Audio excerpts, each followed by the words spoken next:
Assalamualaikum Assalamualaikum warahmatullahi warahmatullahi wabarakatuh. wabarakatuh. Perkenalkan, nama saya Dodi Stianto dari kelas IT 603.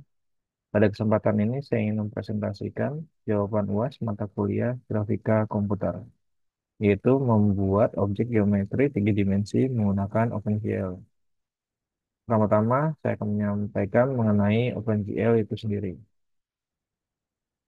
Baik, di sini apa itu OpenGL? OpenGL atau Open Graphic Library adalah sebuah standar spesifikasi yang digunakan untuk membuat aplikasi yang menghasilkan grafis komputer, baik itu dalam bentuk dua dimensi maupun tiga dimensi. Bayangkan OpenGL sebagai sebuah kamus yang berisi ribuan kata atau fungsi yang bisa digunakan untuk menggambar di dalam komputer. Kemudian, mengapa OpenGL? Yang pertama itu fleksibilitas. OpenGL memberikan kebebasan yang sangat besar untuk menciptakan grafis yang kompleks dan interaktif. Dengan OpenGL kita bisa membuat segala macam bentuk yang sederhana seperti garis dan lingkaran hingga yang rumit seperti model tiga dimensi yang sangat realistis. Kemudian keterbukaan. OpenGL bersifat open source, artinya siapa saja bisa menggunakan dan mengembangkannya secara bebas. Ini membuat OpenGL menjadi pilihan yang populer di kalangan pengembang. Kemudian selanjutnya multi-platform.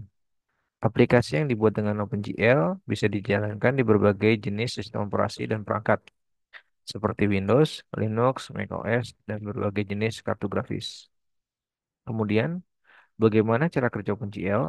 Di sini, ketika membuat sebuah program grafis menggunakan OpenGL, kita perlu menuliskan kode yang memanggil berbagai fungsi OpenGL. Fungsi-fungsi ini akan memberikan instruksi kepada kartu grafis untuk melakukan perhitungan dan menghasilkan gambar yang sesuai. Kemudian contoh penggunaan OpenGL, di sini ada permainan video atau video game. Di sini hampir semua video game modern menggunakan OpenGL untuk membuat grafis tiga dimensi yang realistik dan efek visual yang menarik. Kemudian untuk simulasi, OpenGL digunakan untuk membuat simulasi tiga dimensi dalam berbagai bidang, seperti arsitektur, teknik, dan medis. Kemudian ada visualisasi data. OpenGL bisa digunakan untuk memvisualisasikan data dalam bentuk grafik 3D yang interaktif. Kemudian ada realitas virtual dan augmented reality. OpenGL adalah salah satu teknologi kunci yang digunakan untuk membuat pengalaman realitas virtual dan augmented reality yang imersif. Kemudian pada kesempatan ini saya melakukan pembuatan objek geometri tiga dimensi menggunakan OpenGL. Berikut contoh hasil dari pemrograman yang sudah saya buat untuk menampilkan objek geometri tiga dimensi. Baik, mungkin langsung saja saya tampilkan untuk baris kodenya dan saya simulasikan untuk build dan running programnya.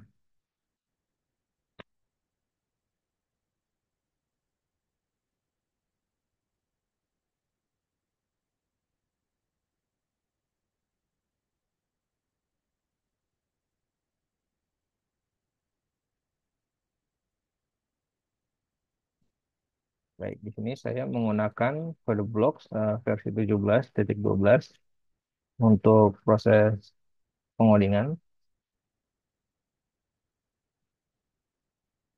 Ini berikut ini adalah baris program yang sudah saya buat sebelumnya. Baik, langsung saja. Eh, di sini saya menggunakan include windows.h. Ini digunakan untuk mengimpor header Windows API yang diperlukan untuk menampilkan bentuk geometri tiga dimensi. Nah, kemudian di sini juga ada include gl.glut.h.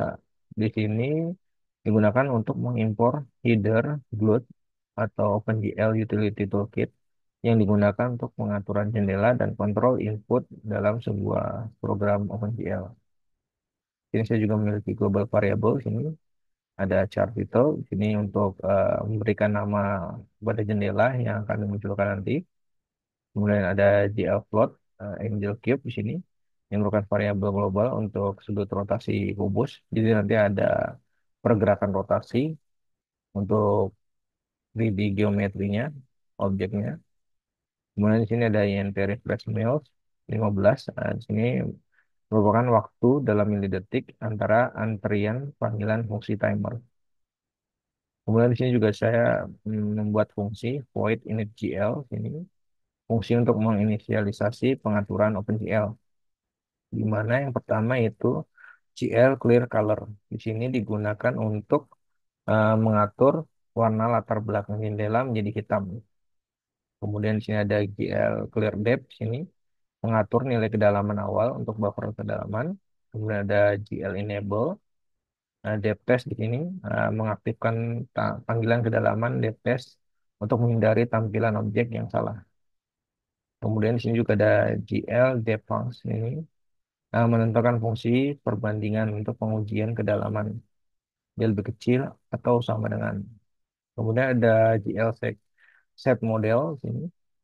Di sini untuk mengaktifkan shading halus atau smooth shading. Kemudian ada GL hint di sini menyediakan petunjuk kepada OpenGL untuk melakukan koreksi perspektif yang terbaik. Kemudian selanjutnya ada function untuk void display. Sini fungsi callback untuk menggambar antrian frame, setiap frame ya.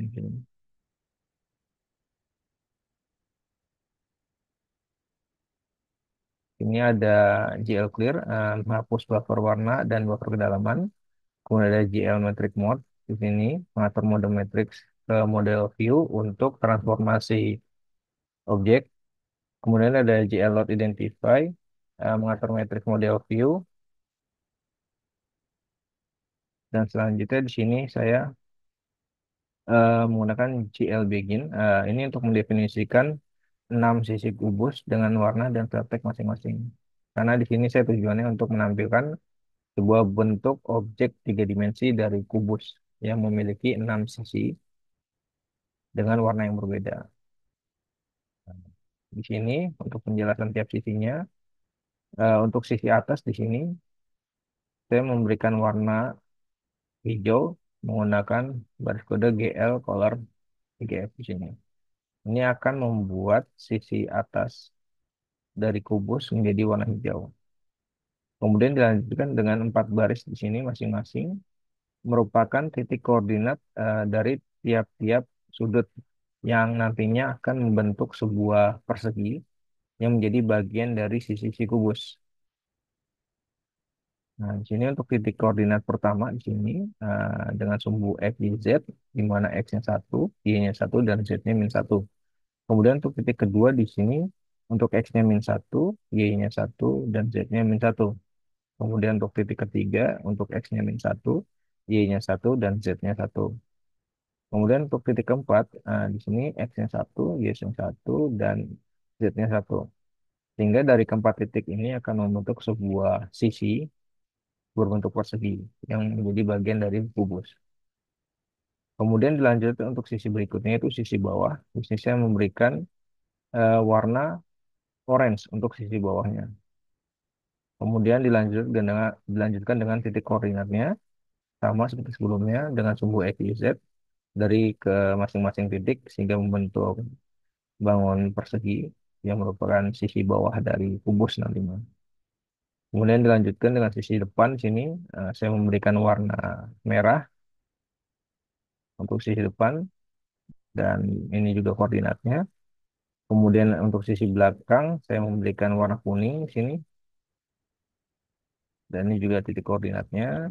Kemudian dilanjutkan untuk sisi kiri saya memberikan warna biru untuk sisi kirinya. Kemudian untuk sisi kanan di sini saya memberikan warna magenta. Kemudian di sini ada glut swap buffer. Di sini berfungsi untuk menukar buffer depan dan belakang atau buffer ganda. Kemudian ada angel cube di sini 15 mengubah sudut rotasi kubus untuk animasi yang nantinya akan bergerak seolah bergerak kubusnya. Kemudian di sini juga ada function void timer di sini ada gloat post array display di sini berfungsi untuk meminta gloat untuk memanggil fungsi display pada frame berikutnya. Kemudian ada gloat timer function di sini menetapkan pemanggilan fungsi timer berikutnya setelah refresh mil milidetik. Kemudian di sini juga ada function void reshape di mana di sini ada GL viewport di sini mengatur area viewport ukuran jendela. Kemudian ada GL metric mode di sini mengatur mode metrik ke proyeksi. Kemudian ada bulat perspektif di sini mengatur proyeksi perspektif dengan sudut pandang 45 derajat dan kemudian aspek rasio yang sudah disesuaikan dengan jendelanya. Dan yang terakhir di sini ada main function di sini. Yang pertama ada gloat init di sini menginisiasi gloat. Kemudian ada gloat init display mode mengatur mode buffer dan down untuk rendering. Kemudian ada gloat init window size di sini mengatur ukuran jendelanya 640 kali 480 pixel. Kemudian ada gloat Windows position di sini untuk mengatur posisi jendelanya nanti. Kemudian ada gloat red window title. Ini sudah kita tentukan di awal tadi untuk memberikan judul pada window-nya. Kemudian ada gloat display function di sini mendaftarkan fungsi display untuk menangani pembaruan tampilan. Dan juga ada gloat reset function mendaftarkan fungsi reset untuk menangani perubahan ukuran jendela. Kemudian juga ada gloat timer function yang tadi sudah kita buat. Di sini memanggil fungsi timer pertama kali dengan segera. Dan kemudian ada gloat main loop di sini berfungsi untuk memasukkan loop utama gloat untuk menangani event dan rendering. Baik, langsung saja saya simulasikan hasilnya, run dan build. Berikut ini tampilan untuk objek geometri kotak 3 dimensi dari baris program yang sudah saya buat sebelumnya.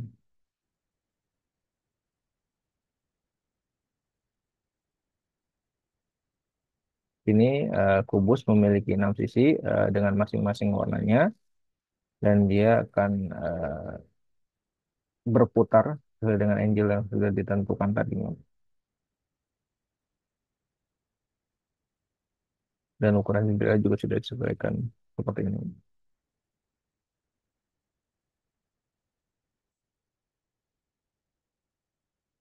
Baik, mungkin itu saja yang bisa saya sampaikan mengenai ujian akhir semester untuk membuat objek geometri kotak 3 dimensi menggunakan OpenGL dan software CodeBlocks. Demikian yang saya sampaikan. Wassalamualaikum warahmatullahi wabarakatuh.